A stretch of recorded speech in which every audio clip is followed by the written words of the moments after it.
Bueno, lo primero es agradecida porque la viceconsejería se crea en realidad un poco por la presión desde los movimientos sociales de querer dar un paso más allá en las políticas de igualdad que tenía el gobierno. Hace 26 años se creó el Instituto Canario de Igualdad, que ya hace un enorme trabajo. La viceconsejería viene a estructurar todavía, digamos, más dentro del gobierno las políticas públicas de igualdad, y en este caso y muy concretamente introduce también el tema de la diversidad de identidades y orientaciones, lo que conocemos popularmente como LGTBI o lesbianas, gays, transexuales, bisexuales e intersexuales. Entonces, al estar estructurado dentro de la propia estructura del gobierno, porque el ISI es un instituto aparte, digamos que las competencias son distintas y las responsabilidades son distintas. Es decir, que es un momento maravilloso, es una ventana de oportunidad que agradezco poder representar en este momento. Las ganas de sumarse y de aportar que está habiendo dentro del gobierno solo puedo decir que son muy positivas, y además en colaboración con las áreas ya creadas, porque es verdad que el ISI lleva esos 26 años, pero por ejemplo educación ya tiene un importante trabajo en promover la igualdad también. Desde cultura también hay líneas específicas. Hay que quizás romper el esquema que igualdad es algo que podemos hacer en un espacio gueto. La igualdad o se promueve de una forma transversal o nunca dejará de ser algo a tratar eternamente, ¿no? Como quien dice.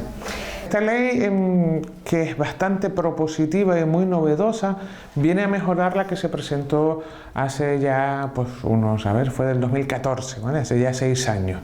Y lo que viene a decir es, en 6 años se ha quedado obsoleta, porque las realidades trans, y cuando hablamos del concepto trans, es como un término paraguas que engloba las realidades de las personas transexuales, hombres y mujeres, las personas transgénero, que no son ni hombres ni mujeres, y todas esas otras expresiones de género que existen y que son diversidad humana y que las podemos conocer o no, pero ahí están, ¿no?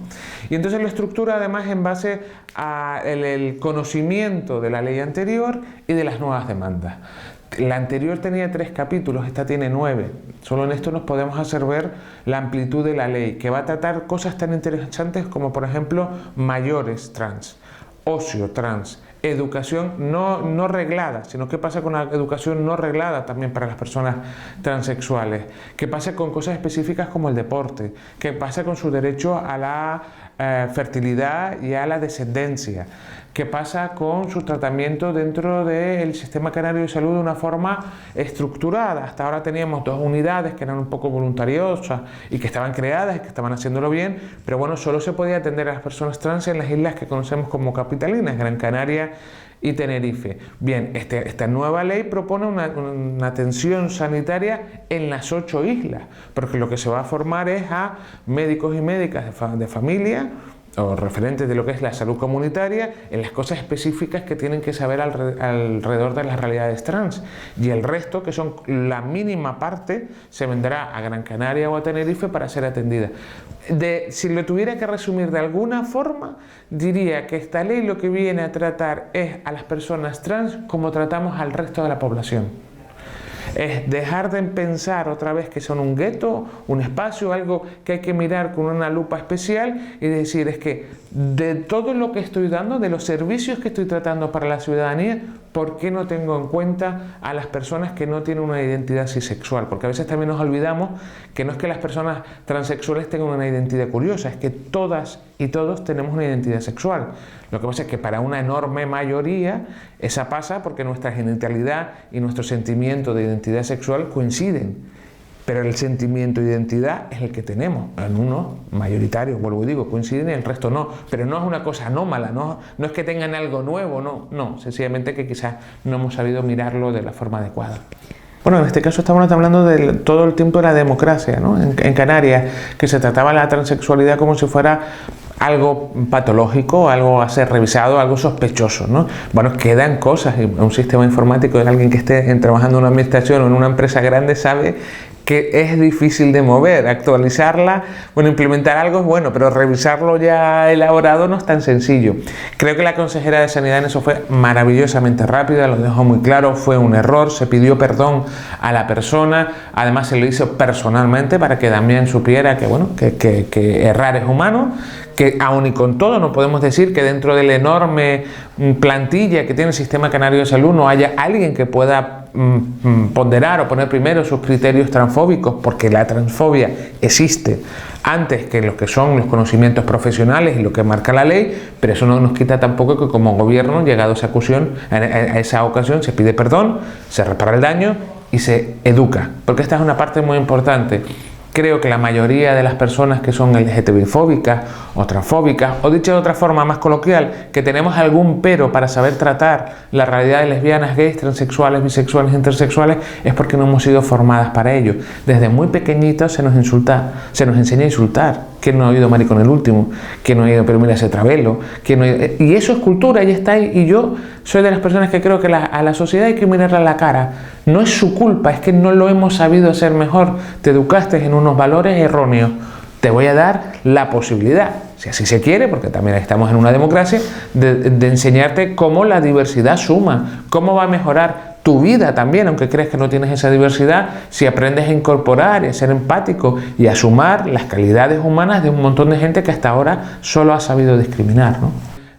Yo creo que la mayoría de la sociedad es muy consciente que el machismo es algo que tenemos instaurado hace 20 siglos, que 40 años de democracia son muy pocos en comparado con 20 siglos, y que 15 años de leyes de igualdad, que es lo que llevamos de 40 años, llevamos 15 años haciendo leyes, no pueden generar un cambio dramático, pero sí lo están haciendo en términos absolutamente cuantitativos y que podemos ver. Tenemos, como acabo de decir, 2 presidentas de las cámaras más importantes donde hacemos política. Tenemos un número de políticas expresándose con perspectiva feminista que hace 15 años era impensable.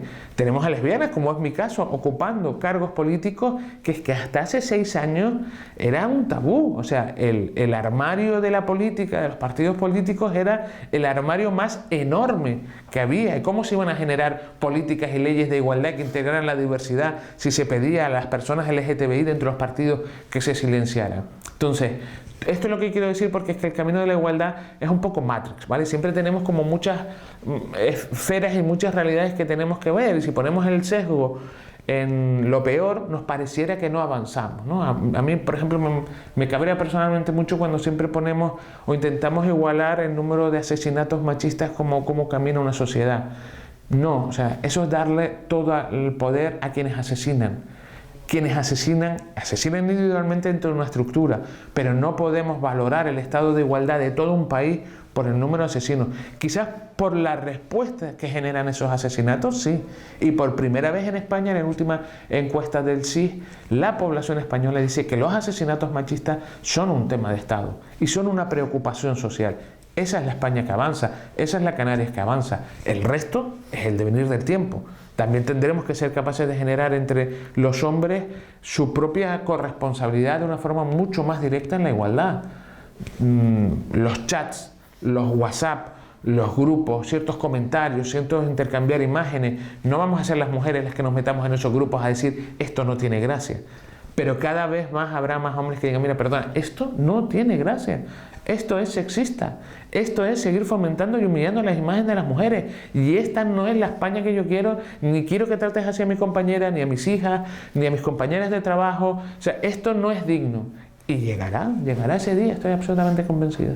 No somos absolutamente conscientes, y de hecho en la conciencia que tenemos se ha estructurado todo un partido que tiene la voz que intenta negárnoslo, ¿no? Si no hubiera esta reacción feminista, porque la sociedad española, la sociedad canaria es cada vez más feminista, no tendríamos la reacción contrafeminista o neomachista, como la queramos contar. Somos conscientes, espero el domingo que ustedes anuncien y que el resto de los medios de comunicación anuncien esas calles llenas de hombres y mujeres diciendo hasta aquí en temas como el consentimiento en las relaciones sexuales, como la brecha salarial, como nuestra necesidad de estar representadas en cualquier comité, comisión, grupo que piense sobre cualquier cosa en este mundo y en democracia.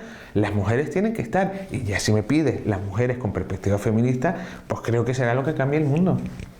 Bueno, creo que aquí en Canarias, si miramos el feminismo concreto, para no irnos siempre a lo genérico, hay un feminismo postcolonial que creo que es muy interesante, que creo que está creciendo en Canarias y que viene a revisar un poco qué ocurrió en aquellas sociedades que fueron colonizadas, porque Canarias fue colonizada en su momento, y cómo nos construimos sobre esos valores.